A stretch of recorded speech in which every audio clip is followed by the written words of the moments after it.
നമസ്കാരം. മലയാളി വാർത്തയിലേക്ക് സ്വാഗതം. വ്യക്തികളുടെ സ്വകാര്യത ലംഘിക്കുന്നതും അവരുടെ രഹസ്യങ്ങൾ വെളിപ്പെടുത്തുന്നതും ഗുരുതരമായ കുറ്റകൃത്യമാണെന്ന് ഓർമ്മിപ്പിച്ച് അബുദാബി ജുഡീഷ്യൽ വകുപ്പ് ഇത്തരക്കാർക്കെതിരെ കടുത്ത നടപടികൾ സ്വീകരിക്കുമെന്നാണ് ജുഡീഷ്യൽ വകുപ്പ് മുന്നറിയിപ്പ് നൽകുന്നത്.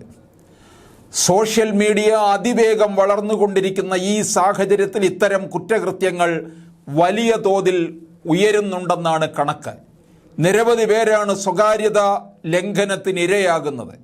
അതുകൊണ്ട് നിയമം കർശനമാക്കാനാണ് അധികൃതരുടെ തീരുമാനം. 2021 ഫെഡറൽ ഡിക്രി നിയമം നമ്പർ 34 ആർട്ടിക്കിൾ 44 പ്രകാരം ഇത്തരം കുറ്റകൃത്യം നടത്തുന്നവർക്ക് 6 മാസം തടവും 1.5 ലക്ഷം ദിർഹം മുതൽ 5 ലക്ഷം ദിർഹം വരെ പിഴയും ലഭിക്കാവുന്ന കുറ്റമാണെന്ന് അബുദാബി ജുഡീഷ്യൽ വകുപ്പ് അറിയിക്കുന്നു. ഇത്തരം കുറ്റകൃത്യങ്ങൾ തടയുന്നതിന് മസൂലിയ എന്ന പേരിൽ ക്യാമ്പയിനും ആരംഭിച്ചിരുന്നു.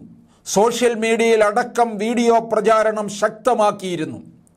സ്വകാര്യത ലംഘിക്കുന്ന കുറ്റകൃത്യങ്ങൾ എന്തൊക്കെയാണെന്ന് കൃത്യമായി പറയുന്നുണ്ട്. 1. ഒരു വ്യക്തിയുടെ സമ്മതമില്ലാതെ അവരുടെ ചിത്രങ്ങൾ പകർത്തി സോഷ്യൽ മീഡിയയിൽ പ്രചരിപ്പിക്കുന്നത്. 2. ഒരു വ്യക്തിയുമായുള്ള സംഭാഷണം റെക്കോർഡ് ചെയ്ത് പുറത്തുവിടുന്നത്. 3. ഒരു വ്യക്തിയെ ദ്രോഹിക്കുക എന്ന ഉദ്ദേശ്യത്തോടെ വാർത്തകൾ പ്രസിദ്ധീകരിക്കുന്നത്. 4. അപകടത്തിൽ പരിക്കേറ്റവരുടെയോ മരണപ്പെട്ടവരുടെയോ ചിത്രങ്ങൾ അവരുടെയോ ബന്ധുക്കളുടെയോ സമ്മതമില്ലാതെ പ്രചരിപ്പിക്കുന്നത്. 5. ഒരു വ്യക്തിയുടെ സഞ്ചാരം അവരുടെ സമ്മതമില്ലാതെ ട്രാക്ക് ചെയ്യുന്നതും നിരീക്ഷിക്കുന്നതും. ഇങ്ങനെ പലതരത്തിലുള്ള നിബന്ധനകളാണ് മുന്നോട്ട് വച്ചിരിക്കുന്നത്.